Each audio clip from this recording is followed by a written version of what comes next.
Si l'enfer existe, il ne peut être pire que celui qu'ils ont connu. Enlevés, enchaînés, vendus comme du bétail, violés, torturés et battus pour les plus chanceux, puisque beaucoup y sont morts. On croyait cette époque révolue, mais le flot d'images venues de Libye depuis quelques semaines a enfin montré aux yeux du monde que la barbarie que l'on attribue traditionnellement aux peuplades des siècles passés est encore d'actualité et à notre porte. Plus grave encore, qu'elle bénéficie de la complicité de bien-pensants du Nord qui abreuvent la planète de belles valeurs d'humanisme et de solidarité. Qui aurait pu imaginer que des nations dites civilisées paieraient des Libyens pour faire la sale besogne? Celle de réduire à l'esclavage les migrants africains qui ont eu la malencontreuse idée de traverser leur territoire vers l'hypothétique Eldorado européen. Pendant ce temps, que font les dirigeants africains face à cette humiliation ultime? Où sont-ils donc passés? Comment expliquer leur silence assourdissant devant cette négation même de leurs conditions d'être humains? Certains ont même carrément interpellé des manifestants qui exprimaient leur colère devant la représentation libyenne dans leur pays. Est-ce que cette réalité, qui est enfin au grand jour parce qu'elle dure depuis des décades, il ne faut pas mentir, aura définitivement convaincu les désespérados que l'herbe n'est pas forcément plus verte ailleurs et qu'il ferait mieux d'utiliser les fonds de la traversée de l'enfer pour commencer une activité chez eux, à la maison? Bonjour à tous et bienvenue dans ce magazine consacré aujourd'hui à l'esclavage des Noirs en Libye. Avec plusieurs invités sur ce plateau. D'abord, maître Kenneth Felio, avocat au barreau de Bruxelles. Il s'est illustré ces dernières années dans les questions de la réparation et l'esclavage. Il était également avocat dans l'affaire Taubira lorsqu'elle a été comparée à un singe. Bonjour, maître Kenneth. Bonjour. Merci d'être là. Notre second invité est Thierry Alafort du Verger. Il est le directeur général de Médecins sans frontières qui a travaillé sur place en Libye sur cette question des migrants pendant assez longtemps. Médecins sans frontières. Bonjour, monsieur Alafort du Verger. Bonjour. Et merci d'être là.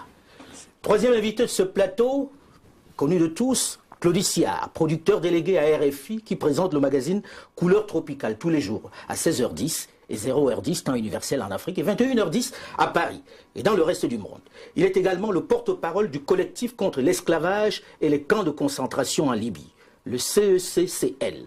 Son indignation sur les réseaux sociaux a été l'un des points de départ de la manifestation qui a réuni le plus grand nombre d'Africains dans notre pays, ici en France. Je dois préciser que Claudie Siard est aussi vice-président du CREFOM, le Conseil représentatif des Français d'Outre-mer. Bonjour Claudie. Bonjour. Et merci d'être là. Merci. Je dois quand même dire aux auditeurs que tu as été en retard aujourd'hui sur ce plateau. Notre dernier invité, pas des moindres. Parce que très demandé. Mais Jackie Moifo, journaliste. Jackie Moifo est le créateur d'une télévision... JMTV+, tout à fait. Voilà, qui est sur le web. Qui est sur le web pour le moment et qui va bientôt grimper grâce à vos deux aides. Bon. Faites déjà sa promo. Non, voilà. Je dois dire aussi que vous êtes sur ce plateau parce que vous avez un frère qui lui aussi a disparu en Libye depuis quelque temps. Ça fait 1 an, on n'a pas de nouvelles de lui. Félix. Effectivement, Félix Dzenet est mon dernier petit frère, dernier de ma fratrie, qui depuis 1 an a disparu du Cameroun. Et voici 6 mois qu'on n'a pas du tout de nouvelles. Mais aux dernières nouvelles, il était en Libye. Il était en Libye, oui. La dernière fois qu'on a eu de ces nouvelles, il était en Libye. Et qu'est-ce qu'on vous demandait, très concrètement? On a demandé une rançon. Et il se dit que la famille a envoyé de l'argent. Moi, pas, car je voulais savoir à qui adresser de l'argent. Et je n'ai jamais eu de coordonnées. Par la suite, plus de nouvelles, silence total. Silence total depuis. En tout cas, le silence, on commence à le lever, Claudie, puisque tu fais partie de ceux qui se sont indignés rapidement après ce qu'on a vu sur CNN. Comment, d'après toi, expliquer que l'on se soit tué pendant si longtemps? On savait que cela existait. Je crois que on ne s'est pas tu face à ça. C'est-à-dire que chacun, dans son coin, dans son espace, médiatique ou pas, dans son rôle au sein de la société, a parfois alerté. Moi, je sais que dans Couleurs Tropicales, dans l'émission ou ailleurs, sur les réseaux sociaux, je n'ai jamais arrêté de parler, que ce soit du temps de Kadhafi ou après Kadhafi, pendant donc cette période où il n'y a plus d'État, enfin quoique, mais on va peut-être y revenir, et nous savions ce qui se jouait. Donc régulièrement, on disait, voilà ce qui se passe, voilà ce que subissent les jeunes sur la traversée. Et moi, je me suis mis très en colère. Après le 3 février 2017, moment où l'Union européenne, après négociation avec la Libye, a décidé une rallonge budgétaire de plus de 200 millions d'euros, afin d'enrayer la migration de nos jeunes. On a chargé un pays sans État de s'occuper d'empêcher que les gens arrivent en Europe. Sauf qu'aujourd'hui, on nous dit la Libye, ce n'est pas un État. On ne sait pas qui entre Al-Sarraj ou Haftar. Sauf qu'on a bien payé. On a bien payé l'argent à quelqu'un. Exactement. Donc, lorsque l'Union européenne aujourd'hui, quelques responsables disent, mais ce n'est plus un État, vous avez donné de l'argent à quelqu'un, sauf si vous avez délibérément donné l'argent à des milices ou à des bandes armées. Et donc là, vous saviez déjà auparavant ce que subissaient les Noirs, les Africains en tout cas d'Afrique subsaharienne en Libye. Et donc là, en donnant cet argent-là, en donnant un permis de tuer, vous vous rendez donc complice de crimes contre l'humanité. C'est ce que je dis dans ma vidéo. Moi, ça a été une vidéo d'indignation le mercredi lorsque je l'ai vue. Qui a été très poignante. Là, je me retourne vers celui qui représente Médecins sans frontières ici. L'organe travaille depuis un certain temps sur ce sujet-là, non? Comment ça se fait qu'on n'en ait pas parlé jusque-là? Sur ce sujet, oui, en Libye depuis 2011, où au départ on a essayé d'apporter des secours auprès des populations pendant le conflit. Depuis plus d'1 an, on travaille dans des centres de rétention à Tripoli, on travaille aussi dans des centres de rétention de détention à Misrata. Et je viendrai après sur notre action sur Beni Walid. Donc, est-ce qu'on n'en a pas parlé? Si on en a parlé aujourd'hui. Comment Médecins sans frontières peut dire on en a parlé, ça n'a pas eu de retentissement? Justement, la question va être où en est-on de l'hypocrisie? Aujourd'hui, qui me dira qu'aucun de nos gouvernements ne savait pas? Ils savaient. Il y a encore le premier rapport dont je me souviens, ça doit être la FIDH en 2012. Puis même les Nations Unies en 2014. Nous, on a dénoncé, on a fait une lettre ouverte à l'Union européenne dernièrement. Est-ce que ça a eu un effet? Bravo, les images choquent, le buzz. Très bien. Demain, l'action. L'indignation, et bravo, hein, une vraie indignation. On va parler d'indignation dans la seconde partie, de l'action. On va parler de la suite dans la deuxième partie de ce magazine. Mais j'ai envie qu'on plante quand même le décor. On a l'un des plus grands organismes qui a été sur tous les terrains de conflit, qui est considéré avec la Croix-Rouge comme ceux à qui on peut faire confiance. On a un peu mal quand Médecins sans frontières dit nous on a parlé, on n'a pas écouté. On nous écoute, c'est pas la question. Est-ce que ça, et vous êtes journaliste, donc vous savez ce que c'est que, je peux vous citer, une tribune dans le Monde d'il y a quelques mois. La France, l'Union européenne et les réseaux criminels main dans la main, Médecins sans frontières. Est-ce que vous en avez entendu parler? C'est resté Libération, c'était Libération, pardon, c'était pas Le Monde. Libération, Le Monde. On a fait une lettre ouverte à l'Union européenne. Est-ce que vous en avez entendu parler? Donc, on nous a entendus à bas bruit. On n'a pas voulu entendre. On n'a pas voulu entendre. Les gens savent, les gouvernements savent, les personnes initiées, en tous les cas, connaissent cette problématique depuis très longtemps. Aujourd'hui, on l'a vu en images. Elle révolte. Mais ceci, beaucoup de gens étaient au courant. Beaucoup de gens étaient au courant, mais n'ont pas voulu réagir. Est-ce que vous en avez vu qui revenaient de ce camp-là? Et que disaient ces personnes qui arrivaient de cet enfer, de cet esclavage?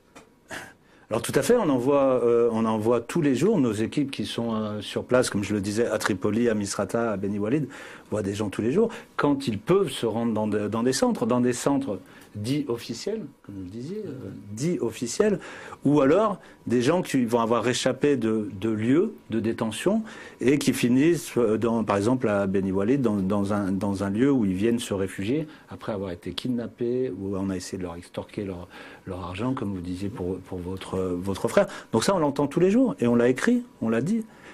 La question, elle est, est-ce qu'on veut vraiment le savoir? Et là, on viendra après à nos politiques migratoires. À nos politiques migratoires. Maître?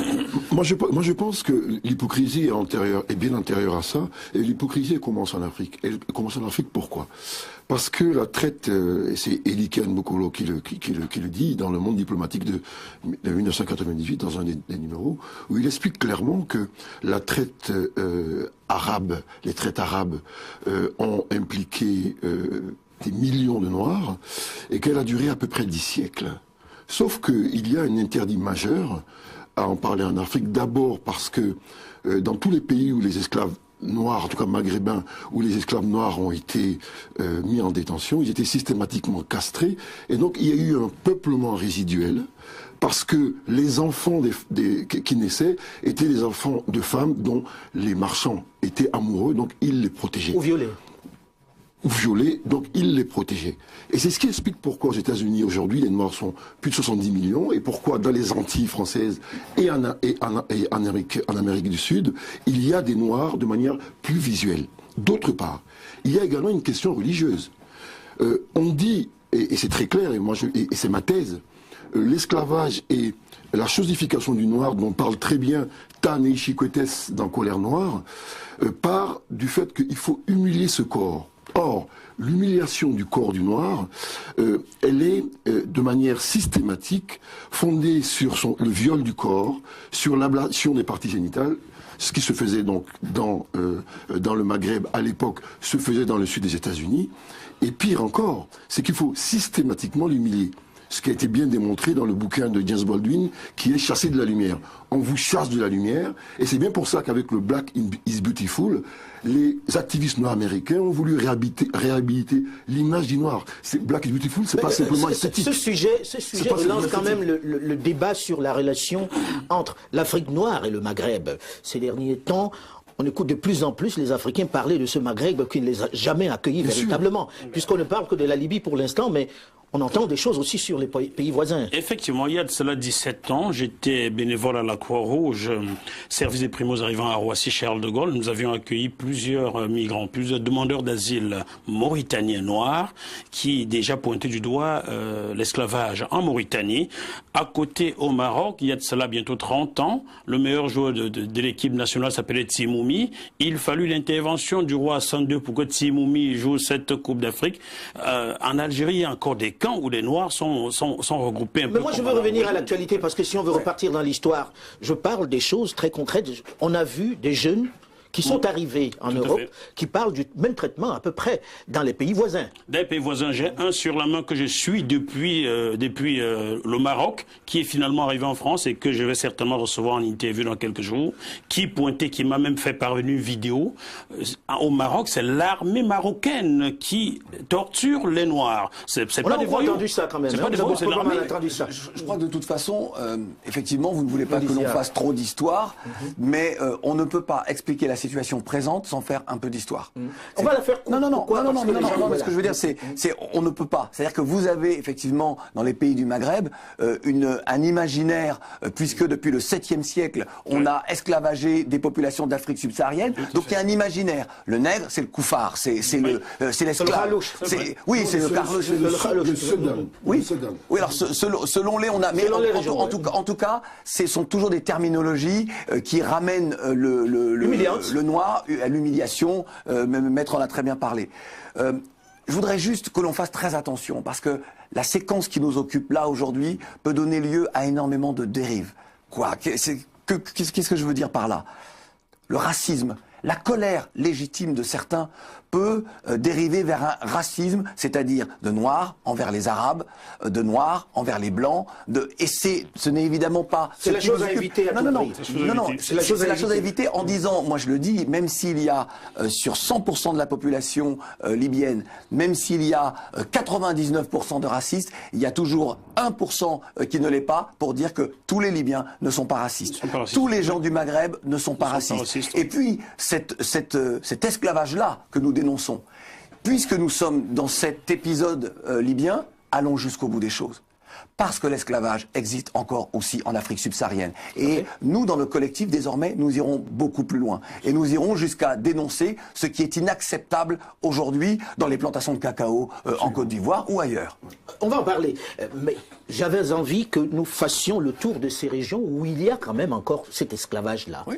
Puisque, mais quelle que soit la forme que prend l'esclavage, absolument. C'est de l'esclavage. Ce qui vient de se passer a donné l'opportunité de parler aussi de ce qui se passe dans les pays du Golfe. Oui, tout à fait. Au Liban. Au Liban. Au Liban, il y a beaucoup d'images qui circulent sur ces filles-là, sur ces bonnes que l'on ramène là-bas, qui sont violées systématiquement, que ce soit au Liban ou en Arabie Saoudite. En Arabie Saoudite, tout à fait. Dans l'indifférence totale. J'ai vu une d'entre elles qui était brûlée avec un briquet. J'ai vu une autre dont le monsieur lui mettait des coups de pied dans le bas-ventre, en pleine rue, et personne personne pour la secourir. Tout à fait. Elle a beaucoup circulé cette image-là. Effectivement. Et on en connaît quelques-unes en Afrique qui sont revenues du Liban totalement détruites ou d'Arabie Saoudite. Alors moi j'ai envie que nous avancions un peu là-dessus. C'est qu'on a entendu la population se mobiliser, les Africains se mobiliser pour une fois. Ouais. Mais le plus important n'est-il pas d'abord de savoir pourquoi d'abord les autorités européennes, ensuite les autorités africaines n'ont pas réagi. Comment expliquer le silence des dirigeants africains qui commencent timidement à réagir et à aller chercher quelques ressortissants? Moi, j'aimerais répondre là-dessus, si Claudie permet. Oui. Ils sont prompts à devenir tous des charlots à Paris lorsqu'il y a 4 morts. Je ne vais pas ici vanter ceux-là qui sont morts, non, c'est triste. Mais les dirigeants africains, j'ai l'impression qu'ils ne sont pas africains dans leur tête. Ils dirigent l'Afrique, mais ils sont occidentaux. Ils ne s'occupent pas du tout de leur population. Ça ne leur dit absolument rien. Vous avez souvent vu des catastrophes en Afrique, au Cameroun, au Gabon ou ailleurs. Avez-vous vu un seul président africain voisin aller y verser une larme? Est-ce que vous avez vu un président africain aller verser une larme lorsqu'il y a eu la catastrophe des Eka ou lorsqu'il y a eu une autre catastrophe dans un autre pays? La catastrophe des Eka étant le train qui s'est effondré, qui a déraillé. Avez-vous vu Ali Bongo aller verser une larme là-bas? Non. Ou Yahi Non. Ils sont tous venus être des charlots à Paris. Mais c'est Achille. Charlie. Il faut quand même dire Charlie. C'est Achille Mbembe qui, dans ses ouvrages, pointe du doigt le fait que nos chefs d'État sont finalement des proconsuls. Et d'ailleurs, les gouverneurs noirs. Les gouverneurs noirs. Dans la critique de la raison nègre, il appelle bien donc tous ceux qui vont vers les pays maghrébins pour venir en Europe, il les appelle les sans-parts, les sans-droits, en fait. Ces jeunes-là qui quittent des pays... Nous, on a eu quelque chose d'assez important parce que je travaille avec Claudie sur la question d'un migrant qui est arrivé donc de Libye. Il dit quelque chose, c'est presque incroyable. Il dit, j'ai quitté les vertes vallées du Cameroun et j'ai commencé par regretter lorsqu'au Niger, je vois une chèvre manger du plastique. Donc, il comprend très rapidement qu'il sort d'une forme de paradis pour aller vers un enfer. Mais l'Afrique n'est pas un paradis. Pourquoi? Parce qu'il y a un ouvrage qui s'appelle Le Cercle des Tropiques, que j'ai étudié quand j'étais en terminale, où on parle du cercle parce que c'est une rondeur, parce que on ne sort pas du cercle. Pourquoi? Parce que on est dans une saisonnalité, on est dans la permanence du drame, on est dans la permanence du silence, on est dans la permanence du non-espoir. Attention, c'est du Sarkozy, là. Non. L'homme africain... Pas du tout. Non. Et ces jeunes-là, et cette jeunesse-là qui est depuis nombreux... Pour quelqu'un qui a travaillé avec Sarkozy... Oui, j'ai pas travaillé avec Sarkozy. Non. J'ai été délégué interministériel. Non, je dois laisser mes maîtres... Très sérieusement, ces jeunes-là, ce sont des existentialistes au sens camusien. Ils veulent vivre leur vie. Ils veulent vivre leur vie parce qu'on ne leur donne pas d'espoir. Mais ma question était celle de ces dirigeants qui ne réagissent pas. Et après, je terminerai après... Sur Sarkozy. Comme on le disait, c'est connu. Et là, maintenant, c'est fortement publicisé, et tant mieux. La réaction des dirigeants, en tous les cas de l'Union européenne, aujourd'hui, et de la France, et on les entend aujourd'hui, mais auparavant... On les entend aujourd'hui, mais on les entend très timidement. Et on les entend timidement. La question, elle est, qu'est-ce qu'on va faire? Parce que... Et pourquoi on ne faisait pas... Qu'est-ce qu'on va faire dans la seconde partie? Parce que ce sera consacré à cela. Donc le pourquoi, pour moi, il y a une question qui est assez claire. Donc, bon, déjà, on peut s'émouvoir tous les jours de beaucoup de choses. Vous avez fait un petit tour du monde. Je peux vous dire, tous les lieux où j'ai travaillé, et là, je pourrais balayer, c'est pas la noir, blanc, c'est pas du Mexique, quand les gens passent aux États-Unis, tous ces lieux de déplacement illégaux, de migration, sont sur toute la longueur CAFI de violence institutionnelle, de la police, violence de son co-détenu, violence des bandes, violence. Donc voilà, toutes ces histoires-là sont... Aujourd'hui, on voit bien la volonté de dissuader de l'Union européenne, la volonté de dissuader de la France, de venir. On a vu l'accord entre la Turquie et l'Europe se mettre en place. On a vu une forme de négation de l'asile. On voit tous les jours des gens qui traversent la frontière. C'est même illégal de les renvoyer sans qu'on ait pu avoir leur demande. On ne peut même pas déposer une demande d'asile. De déposer la demande. On voit bien tous les jours ce qui s'est passé à Calais, ce qui s'est passé à Paris pour ce qui est de la France. Donc on entend aujourd'hui, une volonté politique de moins dissuader. Il y avait eu le discours de notre président au préfet. On entend aussi la volonté du tout asile appliqué. Moi j'ai une question autour du tout asile. Est-ce que ça réglera le problème des gens qui ont voulu migrer mais qui ont été massacrés en Libye? Ont-ils droit à notre protection? Ont-ils droit à notre asile? La question se pose. Je ne me pose pas pour l'ouverture des frontières. C'est un droit régalien. L'État doit gérer ça. Mais est-ce que notre capacité d'asile est suffisante? S'en occuper? Non, moi je suis sur un paradoxe il y a un paradoxe aveuglant. Il y a 1 million de réfugiés syriens qui sont arrivés. Effectivement, ils ont eu des turpitudes en chemin, mais ils ont été accueillis à hauteur de 1 million. Moi, je vais vous renvoyer à ce qui correspond, et je suis assez égoïste là-dessus et j'assume complètement, à ce qui correspond à mon apparence, à l'apparence de mon fils, à l'apparence que les gens qu'on maltraite aujourd'hui ont. La négrophobie existe, c'est un racisme particulier. Il est indiscutable que si on parle, comment dirais-je, comment ça s'appelle, le racisme spécifique aux Juifs, l'antisémitisme, il faut qu'on commence également à parler de cette négrophobie.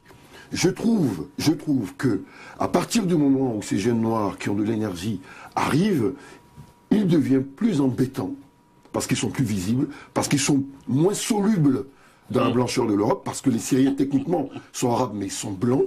Comme ils sont moins solubles, ils posent plus de problèmes aux opinions publiques.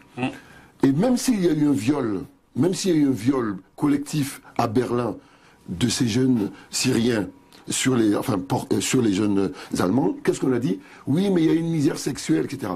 C'est pas les Noirs qui violent les gens dans les pays du Maghreb. Je suis quand même obligé de réagir. J'ai un vrai problème là-dessus. Sur la négrophobie, moi, il va être très difficile de ne pas me convaincre. Je dis pas qu'elle n'existe pas. Je dis pas qu'elle n'existe pas. Mais renvoyer une souffrance à une autre souffrance, c'est pas ça. Je pense pas que les Syriens ont été accueillis aussi facilement, et je crois pas que c'est aussi facile que ça pour les Syriens. Donc là, on est sur quelque chose. Le droit d'asile et le pays en guerre. Et là, on a un autre problème, et c'est ce que je disais tout à l'heure. Comment on réagit pour ces gens qui sont peut-être déplacés, certains et pas tous, et moi je ne juge pas le choix du moment de déplacement parce que j'arrive pas à nourrir ma famille ou parce que je suis en danger. Si j'arrive pas à nourrir ma famille, je suis en danger pour moi aussi. Mais quand j'arrive en Libye, même si je suis sénégalais et que je suis parti pour une question que j'arrivais pas à nourrir ma famille, je pense que, vu ce qui va se passer pour eux, on a une obligation de s'occuper d'eux, que ce soit sur place, ce qu'on essaye de faire. Mais tous les jours, on se demande si on va partir, parce qu'on se demande si on n'est pas un faire-valoir dans ces centres de rétention où on essaye de les soigner. Donc très difficile, ou de les accueillir quelque part. Mais voilà, c'est juste, je voudrais quand même en revenir à la question. C'est-à-dire que votre question était très claire. Où sont les responsabilités et pourquoi est-ce que les dirigeants africains en particulier, et d'autres n'ont pas réagi. On ne peut pas se protéger constamment et éternellement des conséquences de nos actes. Et les conséquences des actes des pays occidentaux, c'est la prédation sur les matières premières de pays d'Afrique francophone. C'est une monnaie qu'on appelle le franc CFA, qui appauvrit aussi toujours. Alors on va pas faire le débat. Non, c'est pas. Non, mais ce que je veux dire, c'est que. Attendez, non, je vais juste dire. Ça se discute. Les responsabilités. Non, c'est pas ça. C'est pas les lieux partagés entre les deux continents. Non. Ce que je veux dire, c'est que vous avez donc, à un moment donné, une Europe, un Occident, qui a dessiner les contours de ce monde, les règles du jeu. On n'est pas dans une mondialisation, on est dans une occidentalisation du monde. On a les règles internationales ne sont pas des règles internationales, mais bien des règles occidentales, édictées par les Occidentaux, et ils sont les maîtres du jeu. C'est ça la réalité. Et donc, vous avez des peuples, des nations qui s'en sortent mieux que d'autres dans ce grand jeu-là, dans ce grand Monopoly, et d'autres pays qui, de par l'histoire, sont encore sous domination.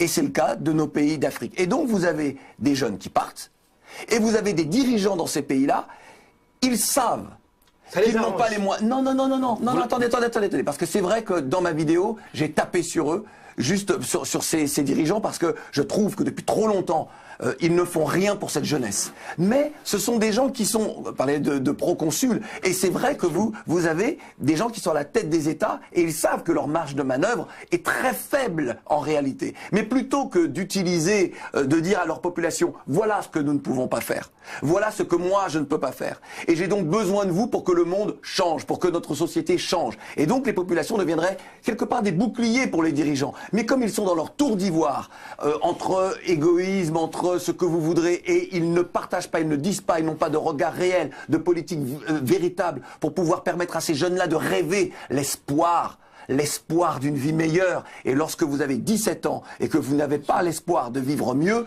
qu'est-ce que vous faites? Vous partez. Si j'avais 17 ans, moi, au Niger, au Cameroun, ou au Sénégal, ou en Guinée, je partirais.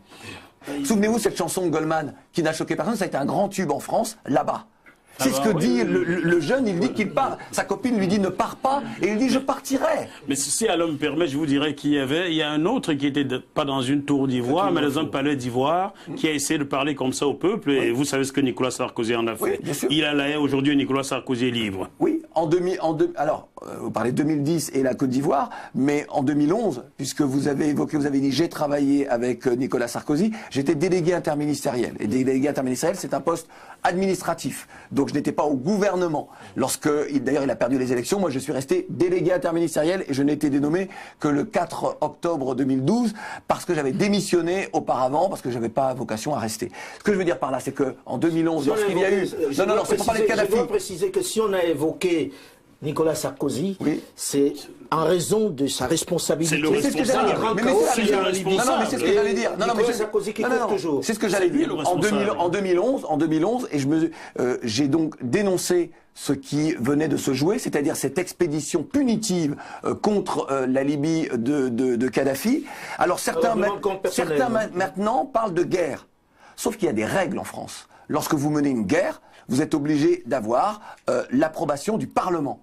Et cette guerre-là n'a pas fait l'objet de l'approbation du Parlement. Et aujourd'hui, sur des mensonges. Exactement. Jacques Moifo, rapidement. Personne n'a inquiété Nicolas Sarkozy sur ses faits en France. Un rapport du Parlement... Pas pour l'instant. Pas pour l'instant, mais il ne se passe rien, vous savez tous comme moi. Un rapport du Parlement britannique pointe clairement, sorti ces jours-ci, pointe clairement la responsabilité et la duperie de Nicolas Sarkozy. Mais nous sommes dans un pays dit des droits de l'homme quand même. Mais de l'Angleterre, de l'OTAN, parce que... Mais Nicolas Sarkozy en premier. Barack Obama aussi. Qu'est-ce qu'on attend en France pour demander à ce monsieur s'expliquer? Qu'est-ce que la justice française attendait? Alors moi, je suis assez amusé parce que je me souviens d'avoir entendu un ami qui s'appelle Nimrod, un écrivain tchadien, poète tchadien, qui disait « Nous sommes la chose des Blancs ». Et ça m'avait amusé, en même temps attristé. Mais en même temps, à chaque fois qu'il y a eu des invasions en Afrique, ça a été sur une base juridique.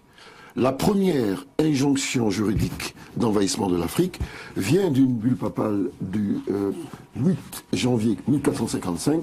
C'est la Romano Pontifex qui est encore aux archives nationales de Torre de Tombeau à Lisbonne, au Portugal. Et dans cette bulle-là, on ordonne donc aux chrétiens d'aller chercher les Noirs en Afrique pour les réduire en esclavage, mais avant tout, de les christianiser. De les christianiser, oui. Donc là, on va rester dans notre sujet. On ne dévie pas. C'est-à-dire que c'est toujours parce que des Européens décident comment dirais-je, d'abattre des gouvernements, de modifier la géopolitique, qu'il y a des conséquences. Et les frontières. Et les frontières. Et d'assassiner. 1455, 2017, on y est encore. Donc il y a un problème. Et donc pour revenir au sujet, vous avez quand même, donc on parlait de 7e siècle, la traite négrière arabo-musulmane, un peu plus tard la déportation des Africains vers les Amériques, et donc vous avez là en 2017, eh bien l'union des deux grands esclavagistes des peuples d'Afrique subsaharienne qui trouvent un deal plutôt sympathique pour enrayer le truc. Je le dis avec un sourire un peu crispé. Ce qui est magnifique, en fait, c'est que le Maghrébin va se plaindre du racisme en France. En France. Et il m'appelait cousin. Non, c'est pas la question. Mais il sait pertinemment que dans son espace, la négrophobie est à son sommet. Est-ce qu'il est légitime pour le faire? On va en parler dans la seconde partie de ce magazine, puisque nous arrivons au terme de cette première partie. On évoquera les solutions. Oui, puisque maintenant on a planté le décor, comment on en sort? Parce qu'une chose est de s'indigner, une autre est d'arranger et d'en sortir.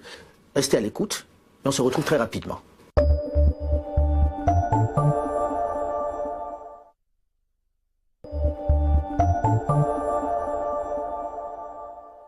Est-ce la fin de l'hypocrisie sur le sujet? Tout le monde le savait depuis des années, mais détournait soigneusement le regard. Certains se sont même mouillés en finançant indirectement cette traite des nègres en Libye. Après les condamnations, souvent des circonstances, l'indignation affichée des grands de ce monde qui feignent de découvrir l'ampleur du mal et les secours tardifs de quelques dirigeants africains, c'est quoi la suite? Quelles sanctions pour les milliers de Libyens qui se sont livrés à ce trafic odieux qui, il faut le rappeler, a déjà été érigé ici en France par l'Assemblée nationale en 2001 en crime contre l'humanité. Quelles mesures pour les Européens qui ont refilé des milliards d'euros à ces négriers pour faire la sale besogne afin de stopper le flux d'arrivée des migrants dans notre citadelle? Quelles mesures pour les dirigeants africains qui n'offrent pas d'espoir à une jeunesse désemparée et désenchantée?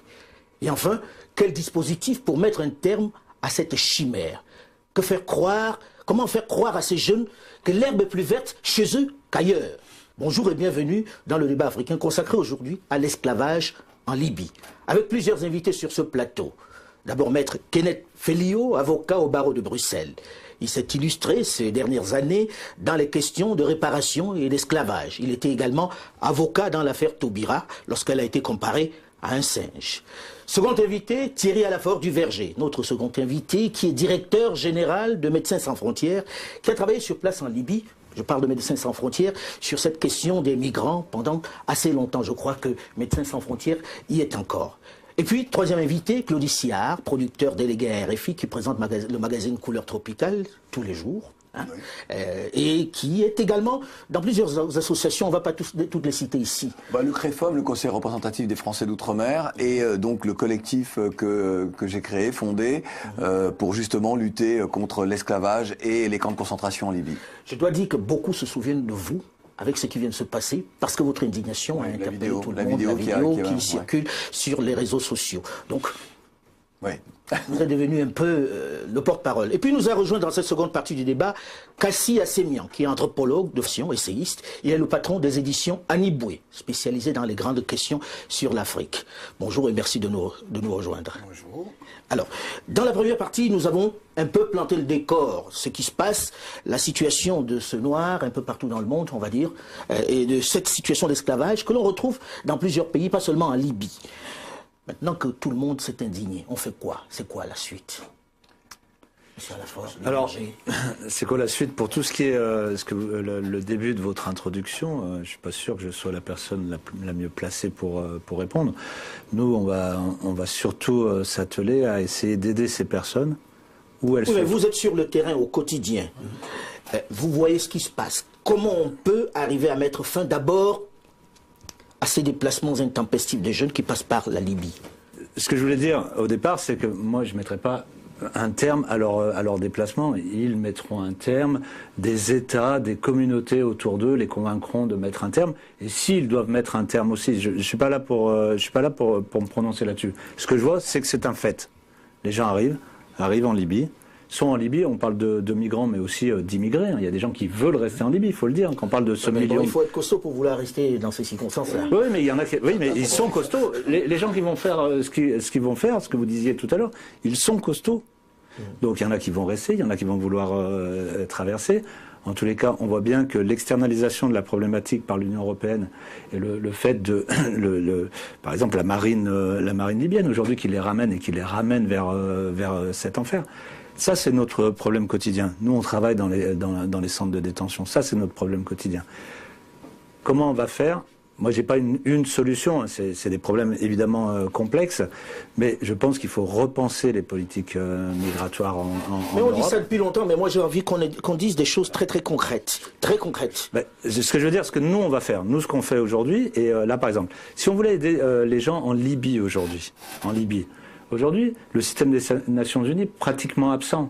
Le HCR, il n'y a pas, et pour des bonnes raisons, des raisons de sécurité. Les diplomaties sont-elles présentes en Libye? La plupart sont en Tunisie. Nous, on est présents avec des petites équipes, et la situation libyenne est une situation chaotique, dangereuse. Donc, comment aider ces gens? Soit les aider à sortir, soit les aider à sortir, soit aller les aider sur place. Pour les aider sur place, la situation le permet-elle? Oui, un petit peu, on essaye. Nous, et ce que je disais, on est prêt des fois à se demander si on est juste un faire-valoir et s'il ne faudrait pas partir. Les aider à sortir, à rentrer chez eux, mais dans des bonnes conditions. Les aider à arriver dans des pays tiers où ils voudraient s'installer. Mais bon, il n'y aura pas de pays tiers qui veuille qu'ils s'installent. Donc, je pense que tout à l'heure, Maître Cherkenet parlait de la négrophobie. Ça, c'est une réalité. Pour changer les choses, il faut qu'il y ait des décisions politiques. Et effectivement, nous, autour de la table, nous n'avons pas ce pouvoir-là. Décision politique, que ce soit... Mais on peut suggérer. Oui, bien sûr. L'Union européenne, que ce soit également quelles sont les politiques, pour le développement qu'adopteront les différents pays. Et puis, vous avez une réalité, puisque nous sommes là au cœur de la condition humaine. Et nous dressons, nous, contre les politiques de migration, ou en tout cas pour stopper cette migration mise en place par l'Union européenne. Et donc nous sommes là face à la dignité humaine. À quel moment nous allons mettre au cœur du débat la dignité humaine? Et moi je fais partie de ces gens qui sont contre le fait d'empêcher quels que soient les peuples, quels que soient les individus, de circuler à leur guise. Alors je sais que les États, c'est pas bien de dire ça, parce qu'on vous dit mais non, il faut qu'il y ait des règles, il faut qu'il y ait des lois, quoi que ce soit. Ce qui n'est pas faux, ce qui n'est pas faux. Ce qui n'est pas faux, sauf que les règles édictées tout ça est faussé, c'est un jeu faussé, puisque vous êtes des prédateurs de certains pays. Et donc ces populations-là ne peuvent pas vivre sur leur terre. Mais on a envie de répondre, Claudie, que prédateur, comme vous le décrivez, mettons que ce soit le prédateur, il a le moyen de vous réduire en esclavage, comme c'est le cas. Eh ben comment on fait? Non, mais c'est exactement ça. Donc, à un moment donné, il faut qu'il y ait un courage véritable des dirigeants africains. Je suis désolé. Moi, je suis très content qu'Emmanuel Macron, à un moment donné, ait dit « c'est un crime contre l'humanité ». Bon, il le dit. Ce que nous savions. Non, il va beaucoup plus loin. Il demande une réunion immédiate du Conseil de sécurité des Nations Unies. Et donc, il devient le maître du jeu. Et c'est lui qui prend le leadership, c'est lui qui décide dans ce dossier. Et ça, en termes de légitimité, c'est un problème. Ce ne sont pas des Français qui sont en Libye. Non. Ce sont bien de jeunes Africains. Ça veut dire que vous avez des responsables politiques qui ne voient pas à redire dans le fait que ce soit le président français qui prenne le leadership là-dessus. On en revient au proconsul, on en revient à ces hommes qui ne voient leur valeur que dans le regard de l'occidental et qui n'osent pas bouger le petit doigt. Moi, j'aurais tant aimé entendre un chef d'État africain dire « c'est un crime contre l'humanité » tout de suite, immédiatement. Les quelques déclarations des uns et des autres étaient tellement timorées, il ne valait ne rien faire. Je pense que la déclaration du président Macron ne va pas changer la situation, même s'il saisit les Nations Unies, c'est-à-dire l'ONU. Parce qu'aujourd'hui, la situation que nos frères vivent en Libye demande deux réactions. Vous avez plus de 800 000 personnes qui sont concernées par cette situation difficile en Libye, dont une partie est vendue comme du bétail. Qu'est-ce qu'il faut faire? Il faut des mesures immédiates. C'est-à-dire, non seulement s'apitoyer sur le sort des images qu'on a vues, des personnes qui ont été victimes des images qu'on a vues, mais aussi dire qu'est-ce qu'on fait pour ces 800 000 personnes qui sont dans le désert, qui meurent dans le désert, qui meurent par milliers tous les jours et pour lesquels il n'y a rien. C'est pas aujourd'hui. Mais on a envie de vous répondre dans le même temps que pourquoi ils prennent le chemin du désert. Non, mais est-ce qu'il n'y a pas aussi un travail à faire d'expliquer à ces jeunes-là, désespérés, désenchantés, qu'il est préférable de crever chez eux? Oui, peut-être. Qu'il est... Est-ce qu'il est préférable de crever ailleurs? Non, parce qu'il y a l'espoir de vivre mieux ailleurs. Oui, mais cet espoir-là, on sait bien qu'il est faux. Non, il n'est pas faux. C'est pas vrai. Alain, votre question est dangereuse. Votre question me renvoie au mépris des classes moyennes africaines qui ont la possibilité d'envoyer leurs enfants faire leurs études à Harvard et ailleurs, et qui disent, nous, on peut le faire, vous crevez là. Et en fait, vous avez une question importante. Ces jeunes-là disent, ok, c'est le cercle des tropiques, nous, on s'évade de là, parce qu'on a très bien compris que depuis le début, les dés sont pipés. Et pourquoi les dés sont pipés? L'Afrique ne s'est pas autodéterminée depuis, parce que nous sommes sur injonction religieuse, islam et catholicisme, depuis très longtemps. Nous sommes sur des injonctions de langue, nous sommes sur des injonctions de frontières avec le découpage de nos pays avec la conférence de Berlin. Nous avons les accords de Lomé 1, Lomé 2, Cotonou 1, Cotonou 2, le franc CFA, qui nous empêchent de nous industrialiser. Donc, quand, juridiquement, on regarde ces outils de domination, je vous dis que ceux qui partent, pour moi, sont mes héros. Pourquoi? Parce qu'ils refusent la fatalité. Moi, j'ai envie de vous répondre. Je sors un peu de mon rôle pour vous dire, j'ai envie de vous répondre, et ceux qui vous écoutent diront la même chose. C'est un peu facile de rester là à Paris et d'oublier ce qu'on a vu, ce qu'on regarde sur ces images-là, et de dire, continuez d'y aller. Non, mais écoutez, parce que pour l'instant, ils ne sont pas les vainqueurs. Ils sont les perdants. Non, mais vous n'avez même pas laissé finir mon raisonnement. Allez-y, Kenneth. Pourquoi ces jeunes fuient? Parce que on n'a pas de démocratie en Afrique, puisque j'y étais. Dans mon pays d'origine, pour prendre le pouvoir, il faut payer les gens. Et pourquoi les gens attendent? Mais ici aussi, on paye les gens. Non, mais c'est pas la question. Moi, je parle de chez moi. Moi, je veux dire, ce qui se passe en Occident, l'Occident peut se payer le luxe de ses dérives. Nous, ce n'est pas le cas. Ce n'est pas le cas parce que l'Afrique est dans une extrême détresse depuis au moins 600 ans. Donc nous devons être plus sérieux que les autres. Dans mon pays, le moment des élections, c'est le moment de la grande liesse. On attend, on prend de l'argent, et les Béninois de l'extérieur, en tout cas, ceux qui estiment être de la classe moyenne, disent « nous avons une grande démocratie ». Mais c'est pas vrai. C'est pas vrai parce que... Nous n'allons pas aller sur ce terrain-là parce qu'il y a déjà eu des sujets dessus. Moi, j'ai envie qu'on parle des choses très concrètes parce que le temps tourne vite. La conséquence... Qu'est-ce qu'on fait? Moi, j'ai entendu... Kenneth, je vous interromps parce que le temps tourne vite. Qu'est-ce qu'on fait concrètement? Quand vous dites « ils sont mes héros », vous encouragez des jeunes à aller mourir dans le désert, c'est ça l'idée? Il faut que nos gouvernants comprennent qu'ils ont des jeunes motivés, s'ils sont capables de traverser un désert à 50 degrés, de braver des eaux... Oui, mais là pour l'instant, ils ne traversent pas. J'ai pas fini. S'ils ont un mental aussi solide que celle des forces spéciales, on peut, avec des projets, les maintenir sur place. Là, je suis d'accord avec vous. Non, mais j'avais pas fini mon raisonnement. Là, je suis d'accord avec vous. Ils sont capables de développer ce pays. Mais qu'est-ce qu'ils prouvent, ces gosses-là? Que nos pays sont mal gouvernés par des proconsuls qui prennent leurs ordres de l'extérieur et qui ne font rien pour développer chez eux. Vous avez lu un peu sur les réseaux sociaux. J'ai pas vu un message depuis une semaine qui dit du bien d'un responsable politique en Afrique. Pas un message. Ils sont tous vilipendés. Ça, c'est pas nouveau. Non. Je pense que là, cet épisode-là, il y aura un avant et il y aura un après.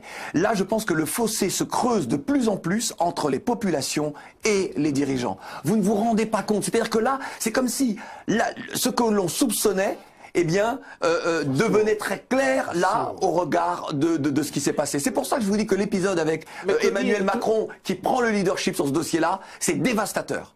Dévastateur. En pratique, qu'est-ce qui... Je dis pratiquement, il y a une urgence aujourd'hui. On vient de voir une partie où les gens sont vendus. Voilà. Et posons-nous la question, que deviennent les 800 000 personnes? C'est par rapport à ça qu'on peut demander qu'est-ce que nos gouvernants peuvent faire. Tout ce que nous dénonçons ici, nous le savons depuis longtemps. Me diriez-vous que les chefs d'État africains ne savaient pas qu'il y avait de l'esclavage en Afrique? Ils savaient. Ils savent tous. En Mauritanie, qui est membre de l'Union africaine, et il faut même parler de l'Union africaine. On va parler. L'Union africaine, c'est une coquille vide. Oui. Ça, tout le monde le sait. Donc je pense que l'essentiel n'est pas de ressasser sur le rôle de nos chefs d'État.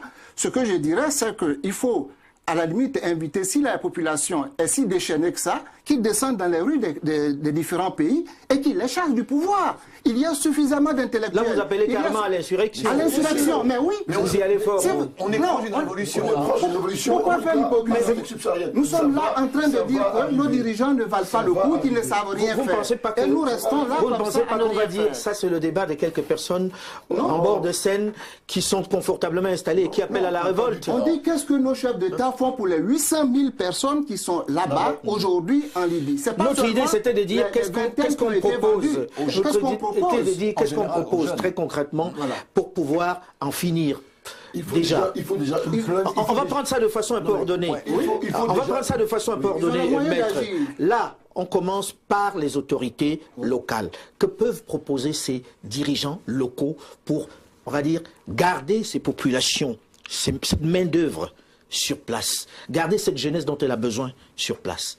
Quelles sont les mesures qui peuvent... L'Union africaine, c'est une blague. D'abord parce qu'elle est financée par l'Union européenne et par les Nations unies. Donc, encore une fois... Les Américains. Et les Américains. Et donc, encore une fois, ça veut dire qu'elle n'est pas libre d'elle-même, puisque c'est les autres qui la financent. Première chose, il faut reconfigurer complètement ce continent. Et il faut le reconfigurer. Comment? Faire en sorte qu'il y ait de vraies élections et que de vrais politiciens reprennent le pouvoir. Ça, c'est la première question. Sinon, ces jeunes qui vont revenir chez nous vont être finalement le ferment d'une révolution violente. Pourquoi je dis ça?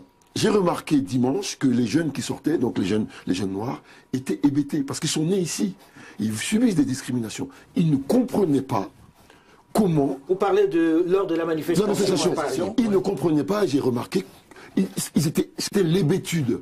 Moi, j'ai compris ce qui se passe, parce que j'ai travaillé sur les questions des migrations. Okay? Mais ils ne comprenaient pas. Il faut absolument que le logiciel change. Aucun pouvoir africain ne va résister encore 5 ans à sa propre inertie. Ce n'est pas possible. Cassie?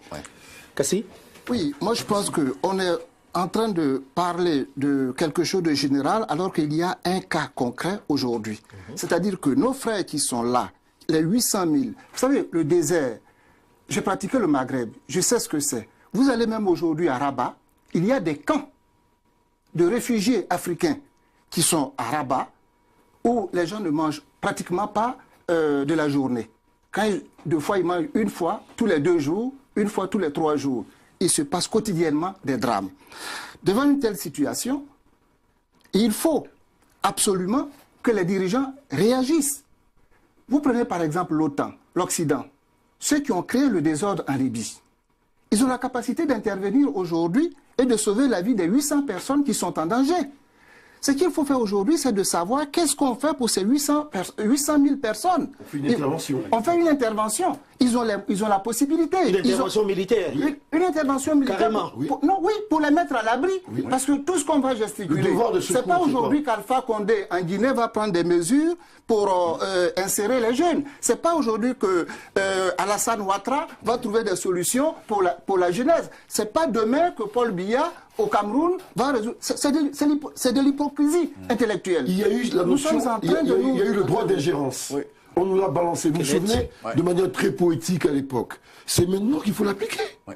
Vous attendez quoi? Que les 800 000... Carrément, vous demandez une intervention. Mais oui, je suis désolé.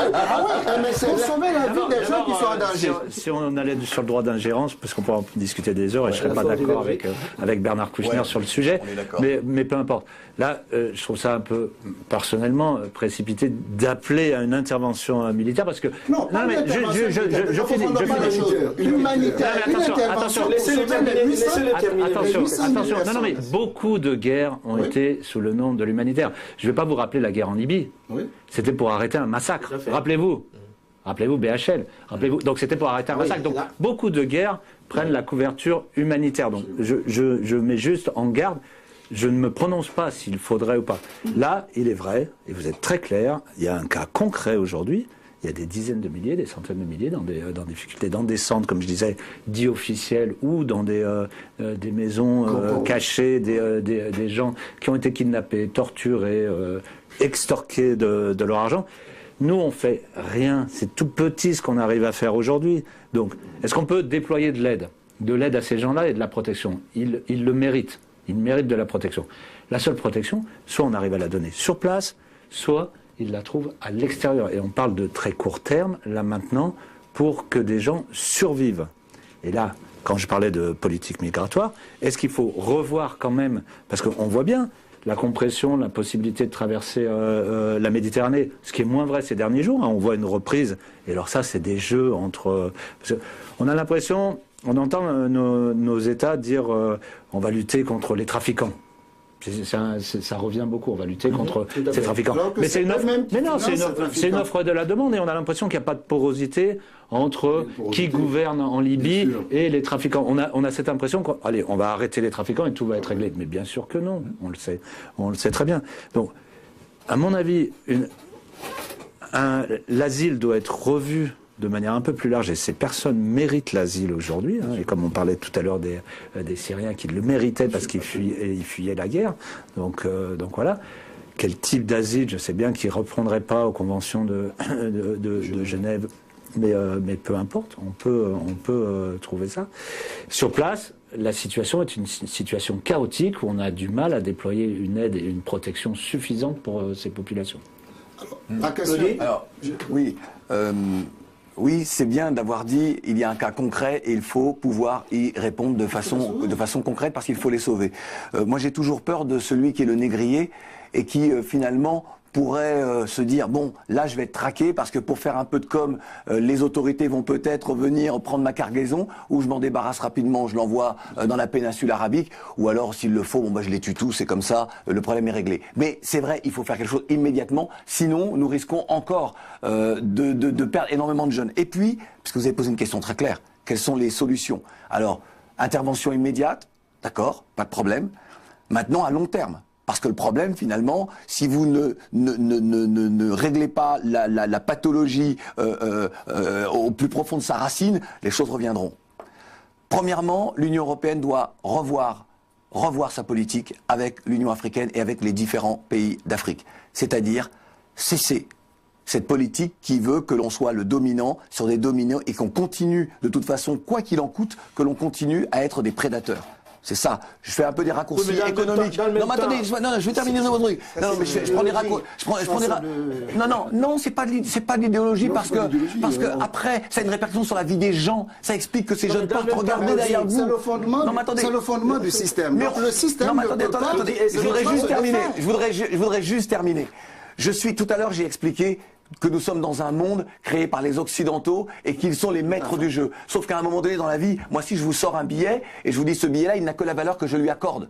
Un système n'a que la valeur qu'on lui accorde. Si vous dites, moi, nous sommes tous là autour de la table, et si, par exemple, tous les trois, vous êtes les maîtres du jeu, et nous, on subit, à un moment donné, on va dire, nous, on va arrêter de jouer, on va sortir de votre jeu, on va créer notre petit jeu à nous, et vous restez dans votre jeu. Et là, subitement, vous avez besoin de ce que nous avons, et ça fonctionne plus. Donc, c'est pour ça qu'à un moment donné, ce sont pas des mots et des théories. Les êtres humains sont capables de changer leur vie. Un autre monde est possible, pour paraphraser mon ami Awadi. Alors, deuxième chose, la France doit changer également sa politique à l'endroit des pays d'Afrique francophone et arrêter de dire c'est nous qui décidons parce que nous avons de grandes entreprises qui détiennent les marchés, des monopoles, et que donc c'est nous qui faisons et défaisons les rois. Faut qu'on moi j'ai envie de réaliste. C'est du réalisme. Non, c'est pourquoi tu vois. Vous savez pourquoi c'est du réalisme? Vous savez pourquoi c'est du réalisme? Vous savez pourquoi c'est du réalisme? Dis-moi. Peut-être que pour l'instant, ça vous semble utopique, mais c'est avec les utopies qu'on change le monde. Pourquoi ça vous semble utopique? Parce que vous dites, mais non, en termes de business, il y a trop de business. Sauf qu'à un moment donné, pour l'instant, on accepte les conséquences du fait que la France ait des monopoles. Sauf qu'à un moment donné, lorsqu'il y aura plus de problèmes que de solutions, enfin, en tout cas, plus de, je cherche mes mots, mais en tout cas, plus d'inconvénients. Inconvénients que d'avantages. Donc à un moment donné, on repensera la politique. Donc, je voudrais juste terminer ça, c'est très important. La France doit revoir sa relation avec les pays d'Afrique francophone. Et puis les dirigeants africains doivent désormais décider de prendre en compte le sort de leur population, et en particulier de leur jeunesse. Il est important que sur un continent de jeunes, que l'on consulte cette jeunesse, qu'il y ait des consultations nationales de la jeunesse, que l'on parle à la jeunesse, qu'on écoute, qu'elle nous dise... Non, mais attendez, qui peut s'opposer à cette idée? Attendez, mais puisqu'ils ne le font pas, mais c'est du concret. Tu as beau dire ça, ça Et je voudrais terminer, parce que Oui. ce qui nous occupe là sur l'esclavage, moi qui suis un descendant des déportés d'Afrique, ça fait une quinzaine d'années, et vous le savez, que je plaide pour que l'Union africaine décrète une journée officielle de souvenir à la mémoire des millions L'Union africaine ne sert à rien. Il faut même la Est-ce que je peux disparition. juste terminer Est-ce que je peux juste terminer mon propos Est-ce que je peux juste terminer mon propos L'Union africaine Non, ne non, sert mais à attendez. rien. Non, Vas-y, mais Claudie, termine. s'il te plaît. L'Union africaine, c'est quand même, aujourd'hui, c'est une instance qui existe, c'est elle qui décide, avec tout ce que l'on peut lui reprocher. Il faut la faire disparaître. Non, mais je suis d'accord. Je voudrais juste terminer. Laisse-le terminer. Aujourd'hui, c'est l'instance qui régit l'ensemble. Même si, je suis d'accord, on est entièrement d'accord sur le constat. On est entièrement d'accord que l'Union africaine instaure une journée du souvenir des millions d'Africains déportés. Nous avons, nous, le culte des ancêtres sur le continent. Et nous avons le culte pour tous les ancêtres, sauf pour ceux-là. Et je pense que c'est quelque chose d'extrêmement important, parce que ça va peut-être changer. On parle, l'esclavage est pas, écoutez, l'esclavage, il est partout en Afrique. Il n'est pas qu'en Afrique du Nord. Il est également en Afrique subsaharienne. Et peut-être que s'il y a à la fois une journée, un enseignement de cette histoire-là, peut-être que écoutez-moi, les imaginaires changeront, que les mentalités évolueront. Il ne faut pas voir aujourd'hui pour demain. Il faut voir aujourd'hui pour après-demain. Non, c'est pas on t'a laissé terminer. Mais parce que les crimes durent depuis trop longtemps. C'est Cassie. Oui, non, je voudrais dire que tout ça, c'est bien. Je suis d'accord avec vous. Je suis d'accord sur le principe.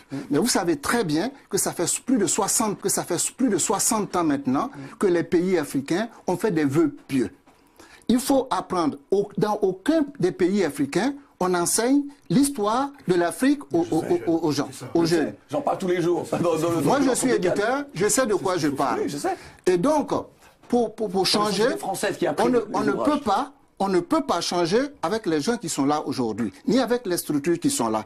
Voyez-vous, je vous dis, par exemple, l'Union africaine, il faut faire disparaître cet organisme-là. Ça, on l'a entendu, passons à autre chose. Pour faire naître autre chose. Les États africains tels qu'ils sont, il faut permettre à cette jeunesse-là, il faut tout faire pour les sauver, qu'ils retournent chez eux avec l'expérience qu'ils ont vécue. Moi, j'ai le sentiment, après cette discussion, que personne, à aucun moment, ne s'est adressé à cette jeunesse-là, et justement, en lui disant clairement, ok, vous avez vécu ce que vous avez vécu. Peut-être qu'il faut penser différemment. Mais ce n'est pas J'ai le sentiment que penser différemment. Non, mais c'est eux qui meurent, c'est pas ces dirigeants-là qui meurent. Mais non, mais ce n'est pas... Non, attendez. Si eux sont dans cette situation-là, c'est parce qu'on les y a poussés. Oui, mais dans le même cas, la solution qu'ils ont choisie n'est pas à leur avantage, Claudie. Mais ce n'est pas à eux à trouver les solutions. Ils cherchent des solutions. Non, puisqu'il s'agit d'eux, Claudie. Non, mais quelqu'un d'autre qui va choisir leur solution. Qu'est-ce qu'on a dit tout à l'heure? Ils cherchent des solutions. Ils sont l'expression visuelle de la mauvaise gouvernance dans Une nos fois qu'on pays. a dit ça, ils continuent de le faire. Oui, mais... Puisque ces dirigeants sont là, soyons réalistes. J'ai l'impression que vous parlez de gens que vous avez déjà... Je vous dis, il y a 800 000 personnes qui sont encore dans le désert. Il y a plus de gens qui meurent que ce qu'on nous a montré dans les images. Non, mais moi je parle des jeunes qui, pour l'instant, ne sont pas dans le désert. Est-ce que vous avez déjà dit ça? Voilà. Ceux qui sont à la maison. Voilà. Parce que les parents pleurent. Parce que vous avez rencontré des parents qui vous demandent de convaincre leurs enfants de ne pas prendre le chemin du désert. Vous avez dans vos familles des jeunes à qui vous demandez de ne pas prendre ces risques-là. D'utiliser l'argent de la traversée, qui quelquefois peut servir à créer un commerce, à commencer une affaire, à partir. Et vous êtes en train de me dire, non, il faut qu'ils continuent de partir. Non, on ne dit pas ça. Non, c'est pas ce qu'on dit. On dit qu'il y a des vies qui sont en jeu. Il faut déjà sauver. Qu'aurait fait aujourd'hui la France, les États-Unis et les Occidentaux, si parmi les gens qui sont dans le désert aujourd'hui, s'il y avait des Blancs, s'il y avait des Américains, croyez-vous qu'ils vont tenir les raisonnements que vous tenez? Les raisonnements que vous tenez, c'est lorsqu'on a libéré les gens et que les gens sont à la maison. Non, on l'a déjà dit. Non. Dans notre rendez-vous, on l'a déjà dit. Vous avez dit qu'il fallait une intervention. Oui. Ça, on l'a entendu. Non, ne transformez pas ce que... Je n'ai pas dit une intervention. L'intervention, c'est-à-dire, il faut sauver. Moi, je dis, il faut sauver. Je n'ai pas dit la forme. Je dis, il faut sauver les 800 000 qui sont encore là-bas. Une fois fois qu'on les a sauvés, les 800 000 retournés chez eux, ils sont capables eux-mêmes de participer à la conscientisation de leurs frères qui sont restés. Mais tant qu'ils sont là-bas et qu'ils meurent... On leur demandait juste de rester. Mais tous les autres jeunes, par exemple, qui ne souhaitent pas partir, mais qui subissent le chômage, qui subissent... exactement. On n'est pas là pour déterminer la politique de jeunesse parce de que ces pays jeunes-là, africains. On est là parce qu'il y a des gens qui ont la vie. Non, mais pour moi, ces jeunes-là ne sont pas à part des autres. C'est la même jeunesse. Oui, mais eux, ils sont pas en danger. Monsieur Cassi, il est sur une problématique d'urgence. Mais il a raison. On est d'accord. Qu'est-ce qu'on fait? Mais il a raison. Bien sûr, qu'est-ce qu'on fait? Mais ça, on est d'accord. Parce que là, il y a une semaine, CNN et tout le monde. Mais on sait que ça fait longtemps. Oui. Et on sait que c'est une urgence. Et je comprends très bien la démarche politique à long terme, mais là, aujourd'hui, il y a une urgence. Voilà. Et comme je disais, moi, j'ai pas de solution en miracle, mais je pense que c'est soit une aide forte de protection et de support à l'intérieur, et ça, je pense que c'est très difficile aujourd'hui, soit un asile. Et un asile, ça veut dire les frontières s'ouvrent. Et les frontières, ça peut être aussi des frontières de retour. L'aide au retour, mais correcte, de populations qui sont enfermées là-bas et qui reviendraient au Niger et qui vont être accompagnées. Nous, on a une équipe au Niger, par exemple, qui est en train d'étudier un peu comment les gens... Il y a des gens qui reviennent. On voit ce qu'essaye de mettre la France en place pour éviter la traversée et autoriser avec les missions de l'OFPRA d'obtenir l'asile directement sur place au Niger, au Tchad, si je ne me trompe pas. Mais ça sera sûrement une goutte d'eau. Mais par contre, il faut au minimum, là tout de suite, il faut réouvrir et pas que les Africaines et les Européennes. Le sujet est très vaste et malheureusement le temps est réduit sur cette antenne. Une fois qu'effectivement on a pu rapatrier, parce que c'est ce qu'il faut, entièrement d'accord, une urgence, il faut les sauver. Une fois qu'on les a rapatriés, et après. Nous arrivons malheureusement au terme de ce sujet, mais on va encore en discuter longtemps puisqu'il est vaste et qu'on n'est qu'au début. Le temps est très très court pour pouvoir rester à parler de ça toute la soirée. Merci à vous de nous avoir regardés chez vous et nous vous donnons rendez-vous très prochainement pour un autre sujet chaud d'actualité de l'Afrique. À très vite.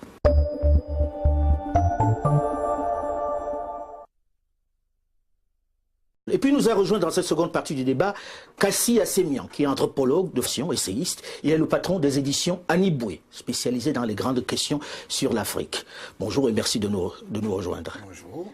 Alors, dans la première partie, nous avons un peu planté le décor, ce qui se passe, la situation de ce noir un peu partout dans le monde, on va dire, et de cette situation d'esclavage que l'on retrouve dans plusieurs pays, pas seulement en Libye. Maintenant que tout le monde s'est indigné, on fait quoi? C'est quoi la suite? Alors, c'est quoi la suite pour tout ce qui est le début de votre introduction? Je ne suis pas sûr que je sois la personne la mieux placée pour répondre. Nous, on va surtout s'atteler à essayer d'aider ces personnes où elles sont. Mais vous êtes sur le terrain au quotidien. Vous voyez ce qui se passe. Comment on peut arriver à mettre fin d'abord à ces déplacements intempestifs des jeunes qui passent par la Libye? Ce que je voulais dire au départ, c'est que moi, je ne mettrais pas un terme à leur déplacement. Ils mettront un terme, des États, des communautés autour d'eux les convaincront de mettre un terme. Et s'ils doivent mettre un terme aussi, je suis pas là pour me prononcer là-dessus. Ce que je vois, c'est que c'est un fait. Les gens arrivent en Libye.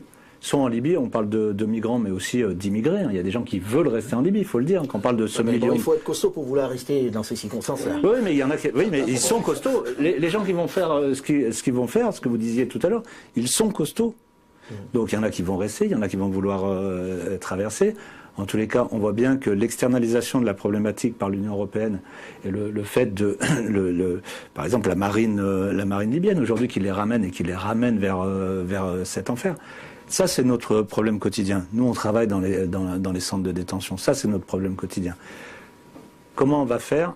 Moi, j'ai pas une solution. C'est des problèmes évidemment complexes, mais je pense qu'il faut repenser les politiques migratoires en Mais on Europe. dit ça depuis longtemps, mais moi j'ai envie qu'on dise des choses très très concrètes. Très concrètes. Ben, ce que je veux dire, ce que nous on va faire, nous ce qu'on fait aujourd'hui, et là par exemple, si on voulait aider les gens en Libye aujourd'hui, aujourd'hui, le système des Nations Unies pratiquement absent.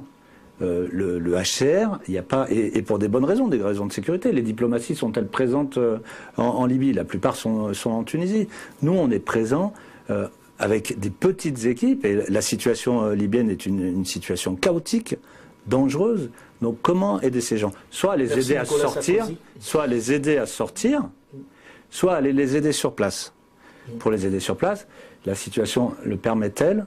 Oui, un petit peu, on essaye. Nous, et ce que je disais, on est prêt des fois à se demander si on est juste un faire-valoir et s'il ne faudrait pas partir. Les aider à sortir, à rentrer chez eux, mais dans des bonnes conditions.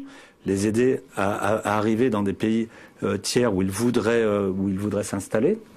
Mais bon, il n'y aura pas de pays tiers qui veuille qu'ils s'installent. Donc, je pense que tout à l'heure, Maître Cherkenet parlait de la négrophobie. Ça, c'est une réalité. Pour changer les choses, il faut qu'il y ait des décisions politiques. Et effectivement, nous, autour de la table, nous n'avons pas ce pouvoir-là. Décision politique, que ce soit... Mais on peut suggérer. Oui, bien sûr. L'Union européenne, que ce soit également quelles sont les politiques, pour le développement qu'adopteront les différents pays. Et puis, vous avez une réalité, puisque nous sommes là au cœur de la condition humaine. Et nous dressons, nous, contre les politiques de migration, ou en tout cas pour stopper cette migration mise en place par l'Union européenne. Et donc nous sommes là face à la dignité humaine. À quel moment nous allons mettre au cœur du débat la dignité humaine? Et moi je fais partie de ces gens qui sont contre le fait d'empêcher, quels que soient les peuples, quels que soient les individus, de circuler à leur guise. Alors je sais que les États, c'est pas bien de dire ça, parce qu'on vous dit mais non, il faut qu'il y ait des règles, il faut qu'il y ait des lois, quoi que ce soit. Ce qui n'est pas faux. Ce qui n'est pas faux, sauf que les règles édictées tout ça est faussé, c'est un jeu faussé, puisque vous êtes des prédateurs de certains pays. Et donc ces populations-là ne peuvent pas vivre sur leur terre. Mais on a envie de répondre, Claudie, que le prédateur, comme vous le décrivez, mettons que ce soit le prédateur, il a le moyen de vous réduire en esclavage, comme c'est le cas. Eh ben comment on fait? Non, mais c'est exactement ça. Donc, à un moment donné, il faut qu'il y ait un courage véritable des dirigeants africains. Je suis désolé. Moi, je suis très content qu'Emmanuel Macron, à un moment donné, ait dit « c'est un crime contre l'humanité ». Bon, il le dit. Ce que nous savions. Non, il va beaucoup plus loin. Il demande une réunion immédiate du Conseil de sécurité des Nations Unies. Et donc, il devient le maître du jeu. Et c'est lui qui prend le leadership, c'est lui qui décide dans ce dossier. Et ça, en termes de légitimité, c'est un problème. Ce ne sont pas des Français qui sont en Libye. Non. Ce sont bien de jeunes Africains. Ça veut dire que vous avez des responsables politiques qui ne voient pas à redire dans le fait que ce soit le président français qui prenne le leadership là-dessus. On en revient aux proconsuls, on en revient à ces hommes qui ne voient leur valeur que dans le regard de l'occidental et qui n'osent pas bouger le petit doigt. Moi, j'aurais tant aimé entendre un chef d'État africain dire « c'est un crime contre l'humanité » tout de suite, immédiatement. Les déclarations des uns et des autres étaient tellement timorées, il ne valait ne rien faire. Je pense que la déclaration du président Macron ne va pas changer la situation, même s'il saisit les Nations Unies, c'est-à-dire l'ONU. Parce qu'aujourd'hui, la situation que nos frères vivent en Libye demande deux réactions. Vous avez plus de 800 000 personnes qui sont concernées par cette situation difficile en Libye, dont une partie est vendue comme du bétail. Qu'est-ce qu'il faut faire? Il faut des mesures immédiates. C'est-à-dire, non seulement s'apitoyer sur le sort des images qu'on a vues, des personnes qui ont été victimes des images qu'on a vues, mais aussi dire qu'est-ce qu'on fait pour ces 800 000 personnes qui sont dans le désert, qui meurent dans le désert, qui meurent par milliers tous les jours et pour lesquels il n'y a rien. C'est pas aujourd'hui. Mais on a envie de vous répondre dans le même temps que pourquoi ils prennent le chemin du désert? Non, mais est-ce qu'il n'y a pas aussi un travail à faire d'expliquer à ces jeunes-là, désespérés, désenchantés, qu'il est préférable de crever chez eux? Oui, peut-être. Est-ce qu'il est préférable de crever ailleurs? Non, parce qu'il y a l'espoir de vivre mieux ailleurs. Oui, mais cet espoir-là, on sait bien qu'il est faux. Non, il n'est pas faux. C'est pas vrai. Alain, votre question est dangereuse. Votre question me renvoie au mépris des classes moyennes africaines qui ont la possibilité d'envoyer leurs enfants faire leurs études à Harvard et ailleurs, et qui disent, nous, on peut le faire, vous crevez là. Et en fait, vous avez une question importante. Ces jeunes-là disent, ok, c'est le cercle des tropiques, nous, on s'évade de là, parce qu'on a très bien compris que depuis le début, les dés sont pipés. Et pourquoi les dés sont pipés? L'Afrique ne s'est pas autodéterminé depuis, parce que nous sommes sur injonction religieuse, islam et catholicisme depuis très longtemps. Nous sommes sur des injonctions de langue, nous sommes sur des injonctions de frontières avec le découpage de nos pays avec la conférence de Berlin. Nous avons les accords de Lomé 1, Lomé 2, Cotonou 1, Cotonou 2, le franc CFA, qui nous empêchent de nous industrialiser. Donc, quand juridiquement on regarde ces outils de domination, je vous dis que ceux qui partent, pour moi, sont mes héros. Pourquoi? Parce qu'ils refusent la fatalité. Moi, j'ai envie de vous répondre. Je sors un peu de mon rôle pour vous dire, j'ai envie de vous répondre, et ceux qui vous écoutent diront la même chose. C'est un peu très longtemps. Aujourd'hui, on l'a vu en images. Elle révolte.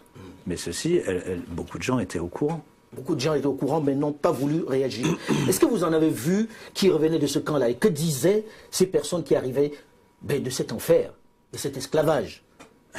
Alors tout à fait, on en voit tous les jours. Nos équipes qui sont sur place, comme je le disais, à Tripoli, à Misrata, à Beni Walid, voient des gens tous les jours. Quand ils peuvent se rendre dans des centres dits officiels, comme vous le disiez, dits officiels, ou alors des gens qui vont avoir échappé de lieux de détention et qui finissent, par exemple à Beni Walid, dans un lieu où ils viennent se réfugier après avoir été kidnappés, où on a essayé de leur extorquer leur argent, comme vous disiez pour votre frère. Donc ça, on l'entend tous les jours, et on l'a écrit, on l'a dit. La question, elle est, est-ce qu'on veut vraiment le savoir? Et là, on viendra après à nos politiques migratoires. À nos politiques migratoires. Maître? Moi, je pense que l'hypocrisie est bien antérieure à ça. Et l'hypocrisie, elle commence en Afrique. Elle commence en Afrique, pourquoi? Parce que la traite, et c'est Eliken Mokolo qui le dit dans le Monde diplomatique de 1998, dans un des numéros, où il explique clairement que la traite arabe, les traites arabes ont impliqué des millions de Noirs, et qu'elle a duré à peu près 10 siècles. Sauf qu'il y a un interdit majeur à en parler en Afrique, d'abord parce que dans tous les pays où les esclaves noirs, en tout cas maghrébins, où les esclaves noirs ont été mis en détention, ils étaient systématiquement castrés, et donc il y a eu un peuplement résiduel, parce que les enfants qui naissaient étaient des enfants de femmes dont les marchands étaient amoureux, donc ils les protégeaient. Ou violés. Violés, donc ils les protégeaient.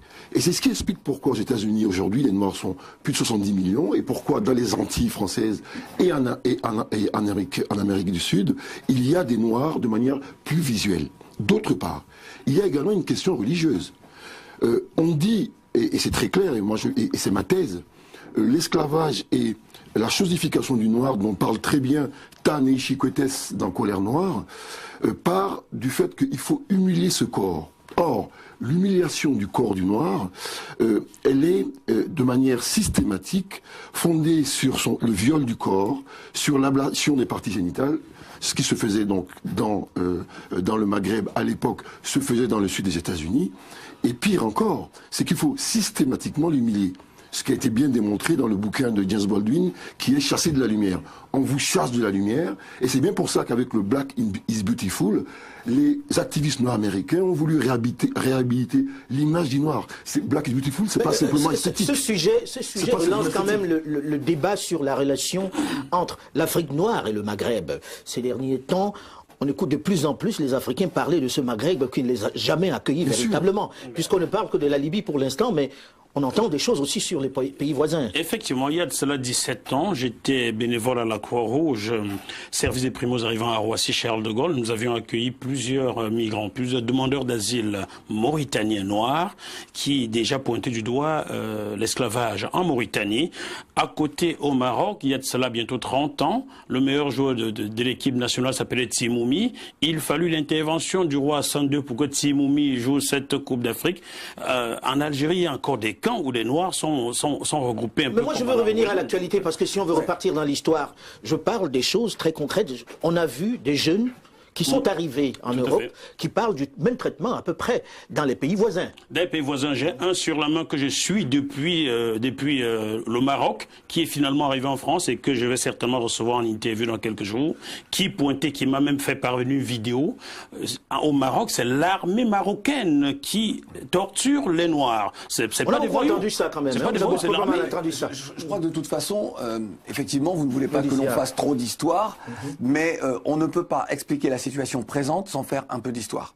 On va la faire courte. Non, mais ce que je veux dire, c'est on ne peut pas. C'est-à-dire que vous avez effectivement, dans les pays du Maghreb, un imaginaire, puisque depuis le 7e siècle, on a esclavagé des populations d'Afrique subsaharienne, donc il y a un imaginaire. Le nègre, c'est le koufar, c'est l'esclave. Oui, c'est le carlouche.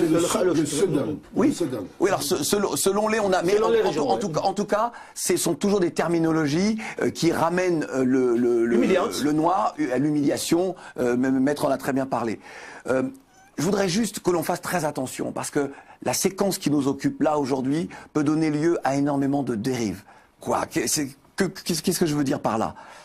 Le racisme, la colère légitime de certains peut dériver vers un racisme, c'est-à-dire de noirs envers les arabes, de noirs envers les blancs, et ce n'est évidemment pas... C'est la chose à éviter à tout prix. Non, c'est la chose à éviter en disant, moi je le dis, même s'il y a sur 100% de la population libyenne, même s'il y a 99% de racistes, il y a toujours 1% qui ne l'est pas pour dire que tous les Libyens ne sont pas racistes. Tous les gens du Maghreb ne sont pas racistes. Et puis, cet esclavage-là que nous dénonçons, puisque nous sommes dans cet épisode libyen, allons jusqu'au bout des choses. Parce que l'esclavage existe encore aussi en Afrique subsaharienne. Et nous, dans le collectif, désormais, nous irons beaucoup plus loin. Et nous irons jusqu'à dénoncer ce qui est inacceptable aujourd'hui dans les plantations de cacao en Côte d'Ivoire ou ailleurs. On va en parler. Mais j'avais envie que nous fassions le tour de ces régions où il y a quand même encore cet esclavage-là. Oui. Puisque, mais quelle que soit la forme que prend l'esclavage, absolument. C'est de l'esclavage, ce qui vient de se passer a donné l'opportunité de parler aussi de ce qui se passe dans les pays du Golfe. Oui, tout à fait. Au Liban. Au Liban. Au Liban, il y a beaucoup d'images qui circulent sur ces filles-là, sur ces bonnes que l'on ramène là-bas, qui sont violées systématiquement, que ce soit au Liban ou en Arabie Saoudite. En Arabie Saoudite, tout à fait.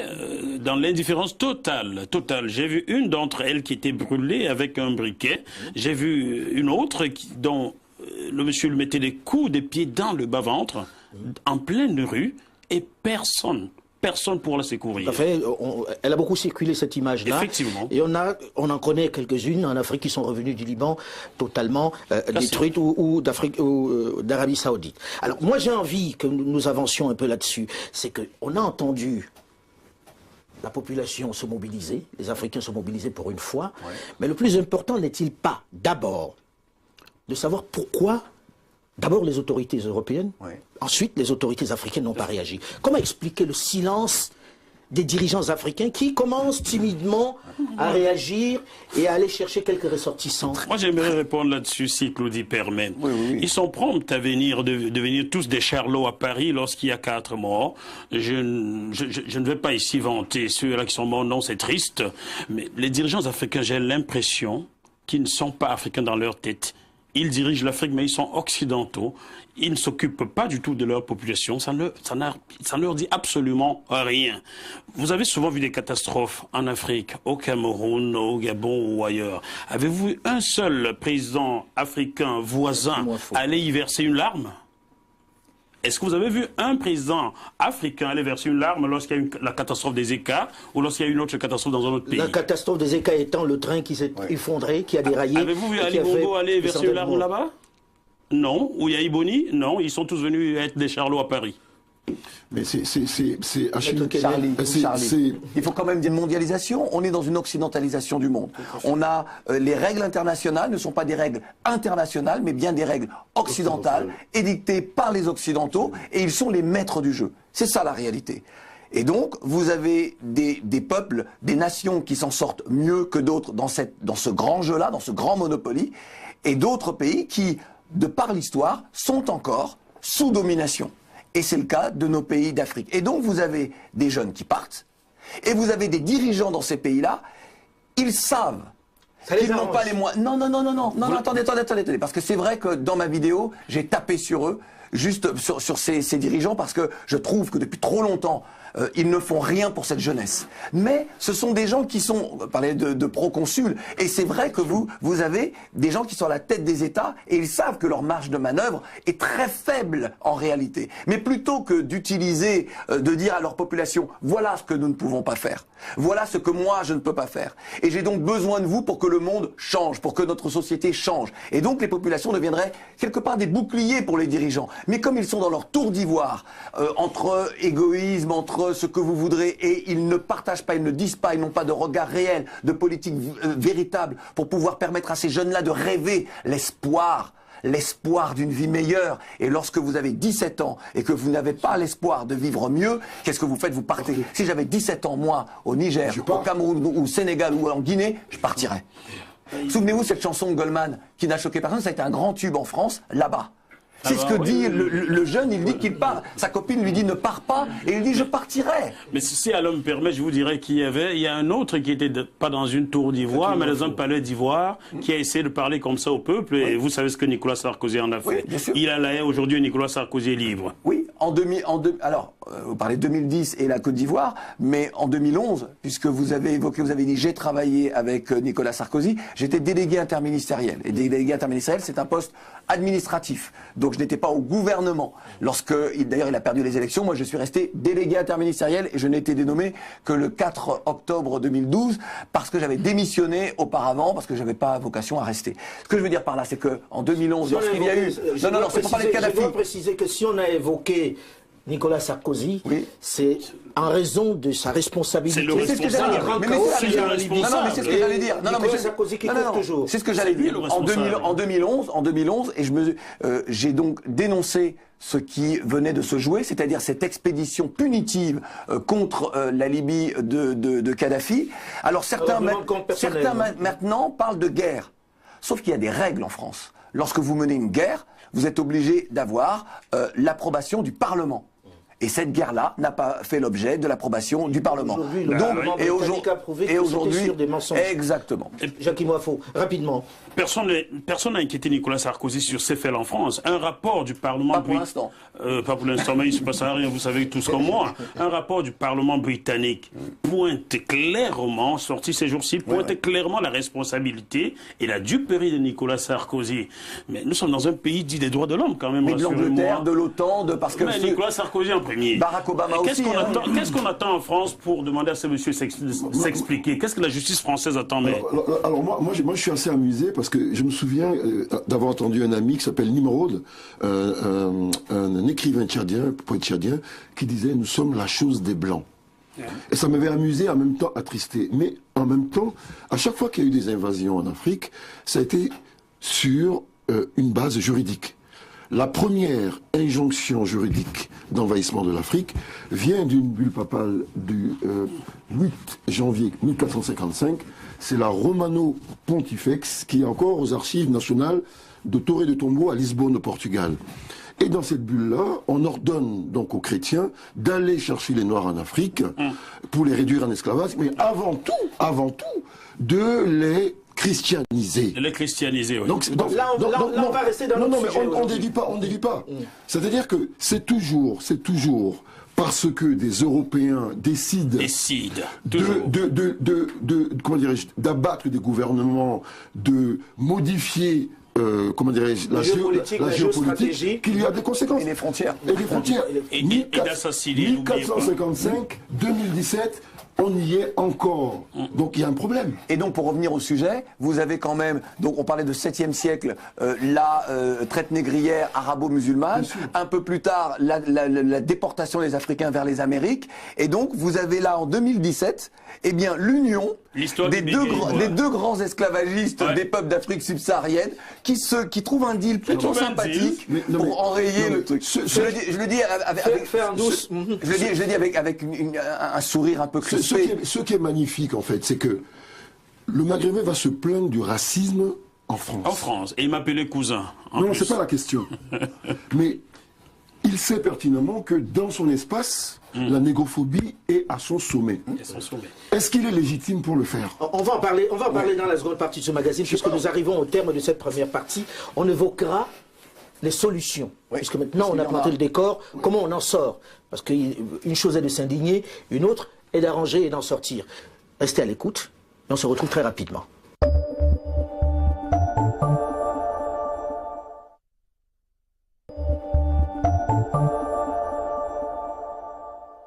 Est-ce la fin de l'hypocrisie sur le sujet? Tout le monde le savait depuis des années, mais détournait soigneusement le regard. Certains se sont même mouillés en finançant indirectement cette traite des nègres en Libye. Après les condamnations, souvent des circonstances, l'indignation affichée des grands de ce monde qui feignent de découvrir l'ampleur du mal et les secours tardifs de quelques dirigeants africains, c'est quoi la suite? Quelles sanctions pour les milliers de Libyens qui se sont livrés à ce trafic odieux qui, il faut le rappeler, a déjà été érigé ici en France par l'Assemblée nationale en 2001 en crime contre l'humanité? Quelles mesures pour les Européens qui ont refilé des milliards d'euros à ces négriers pour faire la sale besogne afin de stopper le flux d'arrivée des migrants dans notre citadelle? Quelles mesures pour les dirigeants africains qui n'offrent pas d'espoir à une jeunesse désemparée et désenchantée? Et enfin, quel dispositif pour mettre un terme à cette chimère? Comment faire croire à ces jeunes que l'herbe est plus verte chez eux qu'ailleurs? Bonjour et bienvenue dans le débat africain consacré aujourd'hui à l'esclavage en Libye, avec plusieurs invités sur ce plateau. D'abord, maître Kenneth Fellio, avocat au barreau de Bruxelles. Il s'est illustré ces dernières années dans les questions de réparation et d'esclavage. Il était également avocat dans l'affaire Taubira lorsqu'elle a été comparée à un singe. Second invité, Thierry Alafort du Verger, notre second invité qui est directeur général de Médecins sans frontières, qui a travaillé sur place en Libye, je parle de Médecins sans frontières, sur cette question des migrants pendant assez longtemps. Je crois que Médecins sans frontières y est encore. Et puis, troisième invité, Claudie Siard, producteur délégué à RFI, qui présente le magazine Couleur Tropicale tous les jours. Hein, oui. Et qui est également dans plusieurs associations, on ne va pas toutes les citer ici. Le CREFOM, le Conseil représentatif des Français d'Outre-mer, et donc le collectif que j'ai créé, fondé, pour justement lutter contre l'esclavage et les camps de concentration en Libye. Je dois dire que beaucoup se souviennent de vous avec ce qui vient de se passer, parce que votre indignation a interpellé tout le monde, la vidéo qui circule sur les réseaux sociaux. Donc, vous êtes devenu un peu le porte-parole.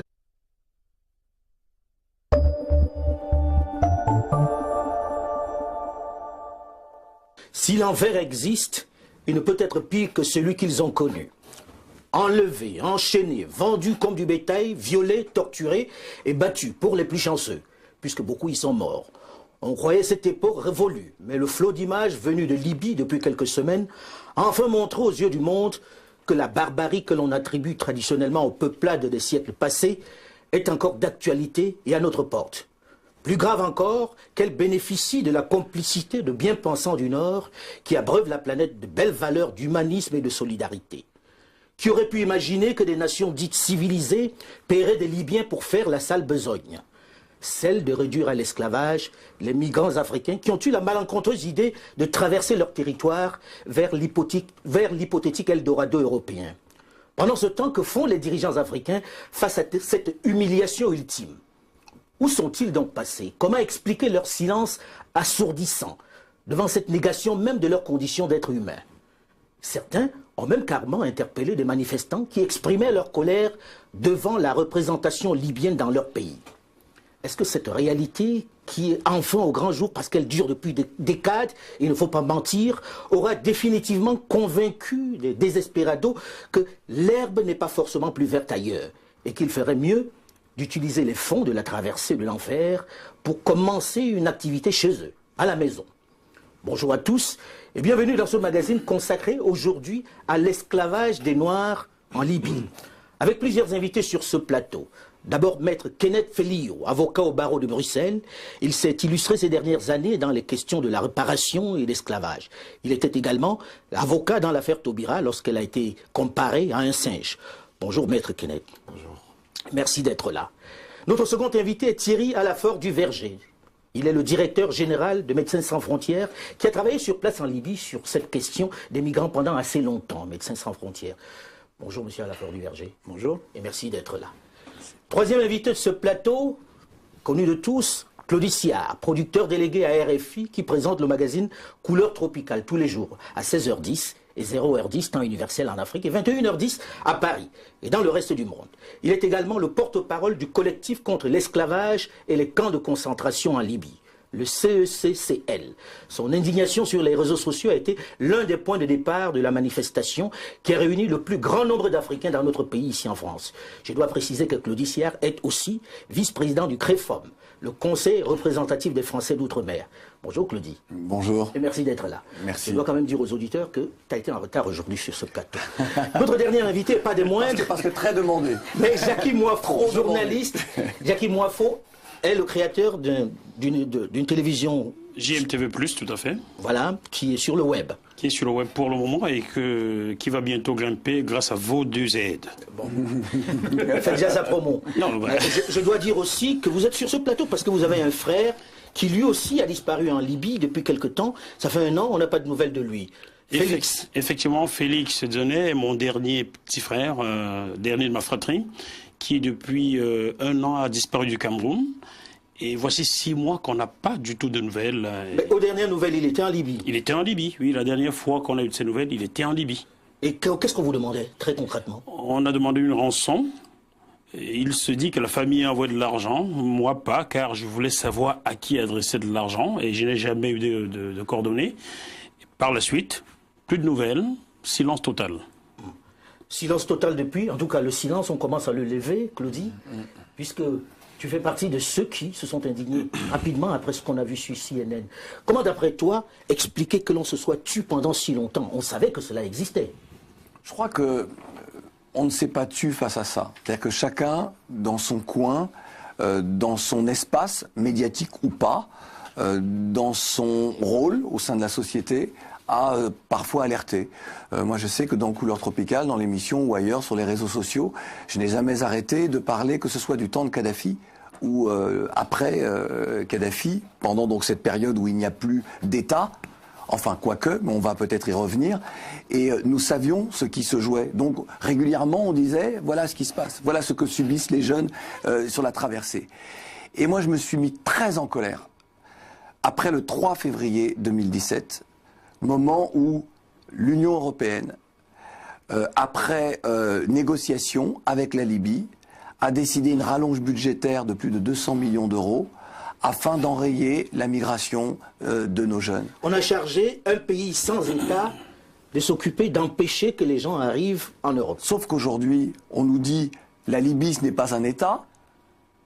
On ne sait pas qui entre Al-Sarraj ou Haftar. Sauf qu'on a bien payé. On a bien payé l'argent à quelqu'un. Exactement. Donc, lorsque l'Union européenne aujourd'hui, quelques responsables disent, mais ce n'est plus un État, vous avez donné de l'argent à quelqu'un, sauf si vous avez délibérément donné l'argent à des milices ou à des bandes armées. Et donc là, vous saviez déjà auparavant ce que subissaient les Noirs, les Africains en tout cas d'Afrique subsaharienne en Libye. Et donc là, en donnant cet argent-là, en donnant un permis de tuer, vous vous rendez donc complice de crimes contre l'humanité. C'est ce que je dis dans ma vidéo. Moi, c'était une vidéo d'indignation le mercredi lorsque je l'ai vue. Qui a été très poignante. Là, je me retourne vers celui qui représente Médecins sans frontières ici. L'organe travaille depuis un certain temps sur ce sujet-là, non? Comment ça se fait qu'on n'en ait pas parlé jusque-là? Sur ce sujet, oui, en Libye depuis 2011, où au départ on a essayé d'apporter des secours auprès des populations pendant le conflit. Depuis plus d'1 an, on travaille dans des centres de rétention à Tripoli, on travaille aussi dans des centres de rétention de détention à Misrata. Et je viendrai après sur notre action sur Beni Walid. Donc, est-ce qu'on n'en a pas parlé? Si on en a parlé aujourd'hui. Comment Médecins sans frontières peut dire on en a parlé, ça n'a pas eu de retentissement? Justement, la question va être où en est-on de l'hypocrisie? Aujourd'hui, qui me dira qu'aucun de nos gouvernements ne savait pas? Ils savaient. Il y a encore le premier rapport dont je me souviens, ça doit être la FIDH en 2012. Puis même les Nations Unies en 2014. Nous, on a dénoncé, on a fait une lettre ouverte à l'Union européenne dernièrement. Est-ce que ça a eu un effet? Bravo, les images choquent, le buzz. Très bien. Demain, l'action. l'indignation, et bravo, hein, une vraie indignation. On va parler d'indignation dans la seconde partie, de l'action. On va parler de la l'action. suite dans la deuxième partie de ce magazine. Mais j'ai envie qu'on plante quand même le décor. On a l'un des plus grands organismes qui a été sur tous les terrains de conflit, qui est considéré avec la Croix-Rouge comme ceux à qui on peut faire confiance. On a un peu mal quand Médecins sans frontières dit nous on a parlé, on n'a pas écouté. On nous écoute, c'est pas la question. Est-ce que ça, et vous êtes journaliste, donc vous savez ce que c'est que, je peux vous citer une tribune dans le Monde d'il y a quelques mois. La France, l'Union européenne et les réseaux criminels main dans la main, Médecins sans frontières. Est-ce que vous en avez entendu parler? C'est resté Libération, c'était Libération, pardon, c'était pas Le Monde. Libération, Le Monde. On a fait une lettre ouverte à l'Union européenne. Est-ce que vous en avez entendu parler? Donc, on nous a entendus à bas bruit. On n'a pas voulu entendre. On n'a pas voulu entendre. Les gens savent, les gouvernements savent, les personnes initiées, en tous les cas, connaissent cette problématique depuis... Charlie. C'est Achille Mbembe qui, dans ses ouvrages, pointe du doigt le fait que nos chefs d'État sont finalement des proconsuls.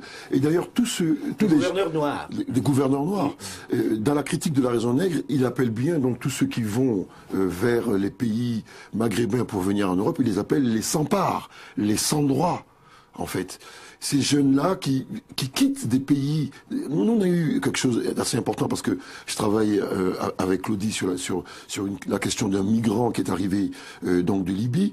Il dit quelque chose, c'est presque incroyable. Il dit « J'ai quitté les vertes vallées du Cameroun et j'ai commencé par regretter lorsqu'au Niger, je vois une chèvre manger du plastique. » Donc, il comprend très rapidement qu'il sort d'une forme de paradis pour aller vers un enfer. Mais l'Afrique n'est pas un paradis. Pourquoi? Parce qu'il y a un ouvrage qui s'appelle Le Cercle des Tropiques, que j'ai étudié quand j'étais en terminale, où on parle du cercle parce que c'est une rondeur, parce que on ne sort pas du cercle. Pourquoi? Parce que on est dans une saisonnalité, on est dans la permanence du drame, on est dans la permanence du silence, on est dans la permanence du non-espoir. Attention, c'est du Sarkozy, là. Hein. Non. L'homme africain... Pas du tout. Non. Et ces jeunes-là, et cette jeunesse-là qui est depuis nombreux... Pour quelqu'un qui a travaillé avec Sarkozy... Oui, j'ai pas travaillé avec Sarkozy. Non. J'ai été délégué interministériel. Non, je dois laisser mes maîtres... Très sérieusement, ces jeunes-là, ce sont des existentialistes au sens camusien. Ils veulent vivre leur vie. Ils veulent vivre leur vie parce qu'on ne leur donne pas d'espoir. Mais ma question était celle de ces dirigeants qui ne réagissent pas. Et après, je terminerai après... Sur Sarkozy. L'attaque ad hominem. Comme on le disait, c'est connu. Et là, maintenant, c'est fortement publicisé, et tant mieux. La réaction des dirigeants, en tous les cas de l'Union européenne, aujourd'hui, et de la France, et on les entend aujourd'hui, mais auparavant... On les entend aujourd'hui, mais on les entend très timidement. Et on les entend timidement. La question, elle est, qu'est-ce qu'on va faire? Parce que... Et pourquoi on ne faisait pas... Qu'est-ce qu'on va faire dans la seconde partie? Parce que ce sera consacré à cela. Donc le pourquoi, pour moi, il y a une question qui est assez claire. Donc, bon, déjà, on peut s'émouvoir tous les jours de beaucoup de choses. Vous avez fait un petit tour du monde. Je peux vous dire, tous les lieux où j'ai travaillé, et là, je pourrais balayer, c'est pas la noir, blanc, c'est pas du Mexique, quand les gens passent aux États-Unis, tous ces lieux de déplacement illégaux, de migration, sont sur toute la longueur CAFI de violence institutionnelle, de la police, violence de son co-détenu, violence des bandes, violence. Donc voilà, toutes ces histoires-là sont...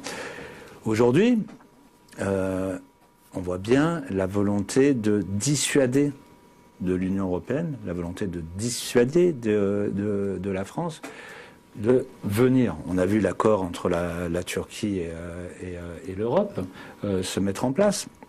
On a vu une forme de négation de l'asile. On voit tous les jours des gens qui traversent la frontière. C'est même illégal de les renvoyer sans qu'on ait pu avoir leur demande. Même pas déposer une demande d'asile. Déposer la demande. On voit bien tous les jours ce qui s'est passé à Calais, ce qui s'est passé à Paris pour ce qui est de la France. Donc on entend aujourd'hui, une volonté politique de moins dissuader. Il y avait eu le discours de notre président au préfet.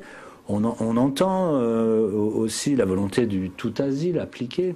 Moi j'ai une question autour du tout asile. Est-ce que ça réglera le problème des gens qui ont voulu migrer mais qui ont été massacrés en Libye? Ont-ils droit à notre protection? Ont-ils droit à notre asile? La question se pose.